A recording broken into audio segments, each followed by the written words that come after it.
Welcome to Women's Rugby Rundown 184 for December 2nd through January 5th, basically the last month. We're back after a really nice break, and Happy New Year to everyone.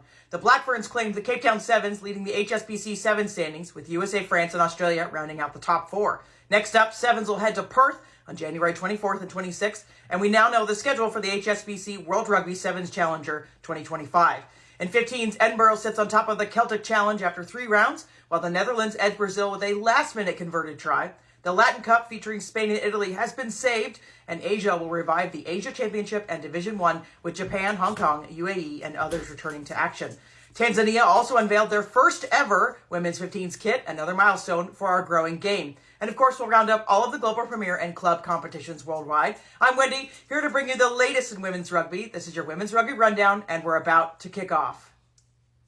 Let's start with some Sevens news. The Black Ferns won Cape Town Sevens, even with a new format featuring 4 pools of 3 with cup playoffs starting at the semifinals. Essentially, if you lost in pool play, you were out automatically. It's the Black Ferns' 38th tournament victory. They did face the United States with a very strong Nia Tolliver among her other teammates. They did give them a challenge, but they won it. Overall, Australia placed 4th, so they did not do as well as they did from Dubai and the first stop.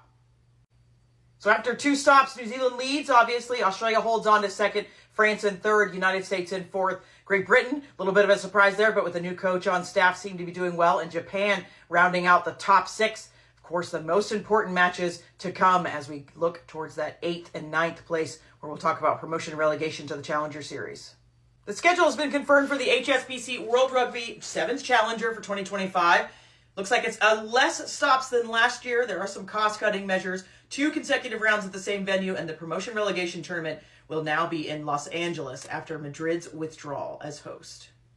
At Oceania Sevens Championships, Fiji Developmental won the tournament, but since they're already on the Sevens series, it was just a development side that played for them. So the big winner here was Samoa, who got 2nd, and they did qualify as the last team for the World Rugby Challenger Series. If you want to see those teams, go check out our site. We've got it up there for you.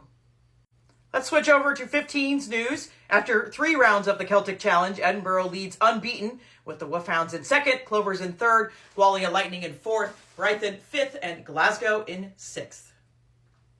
In one of the last year's international tests, the Netherlands edged Brazil 17-5 with a converted try at the death, overcoming a strong second half from the Brazilians as Dutch fitness proved decisive in those final moments.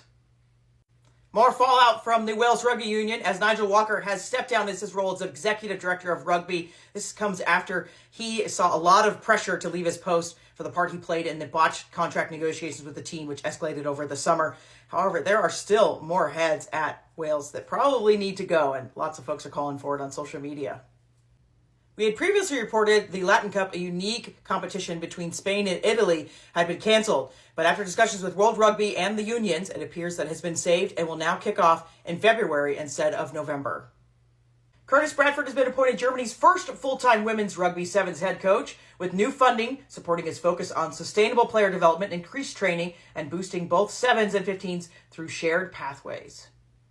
Gareth Gilbert, who led the Dutch Sevens team a decade ago, returns to coach the Dutch 15s as they set their sights on the 2029 World Cup after narrowly missing qualification for 2025.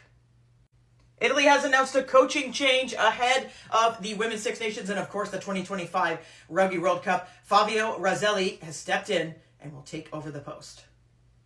Asia is set to revive their Asia Championship and Division 1 tournament after delays, with Japan, Hong Kong, and Kazakhstan competing in the Asia Rugby Emirates Championship in Japan, while Division 1 will see UAE, India, and Malaysia face off in India.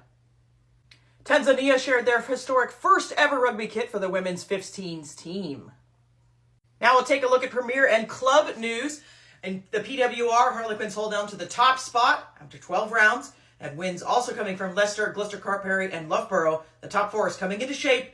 There was a record-breaking crowd of 9,240 that watched Alona Mar make her Bristol Bears debut in jersey 23 as they faced Gloucester Hartperry, setting a new club and PWR mark for standalone games. Also, Loughborough started 2025 by making history with a first-ever victory over Saracens in front of a record crowd at Franklin's Gardens.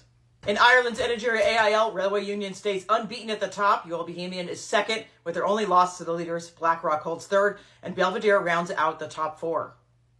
After 8 rounds, Societe Generale leads the Nan Fung Group Airside Premiership in Hong Kong, and they're unbeaten.